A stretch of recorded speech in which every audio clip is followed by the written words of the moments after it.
السلام علیکم ورحمۃ اللہ وبرکاتہ۔ میرا نام بشارت حسین مغل ہے۔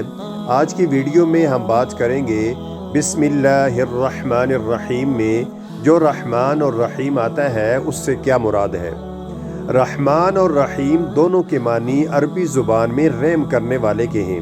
اہل علم کا خیال ہے کہ رحمان سے دنیا کی رحمت کی طرف اشارہ ہے اور رحیم سے آخرت کی رحمت کی طرف، اس لیے کہ عربی زبان میں رحمان کے وزن پر آنے والے الفاظ میں شدت اور عجلت کے معنی پائے جاتے ہیں، جیسے سکران جو حالت نشہ میں ہو، غضبان جو غصہ کی حالت میں ہو۔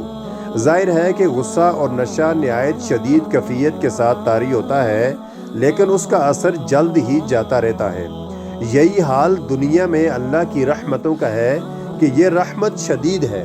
مومن ہو یا کافر، فرمانبردار ہو یا نافرمان، سب پر رحمت خداوندی کا سایہ موجود ہے، لیکن مرنے کے ساتھ ہی یہ رحمت کی چادر اٹھا لی جائے گی اور ہر ایک کے ساتھ اس کے عمل کے مطابق معاملہ ہوگا۔ اور رحیم کے وزن پر جو الفاظ عربی میں آتے ہیں ان میں دوام و پائیداری کی کیفیت پائی جاتی ہے، جیسے جمیل یعنی خوبصورت اور کریم یعنی شریف وغیرہ۔ خوبصورتی اور شرافت عارضی وصف نہیں، مستقل اور پائیدار وصف ہے۔ آخرت میں جن لوگوں کو رحمت خداوندی حاصل ہوگی وہ سدا کے خوش نصیب ہوں گے، پھر کبھی محرومی نہیں ہوگی۔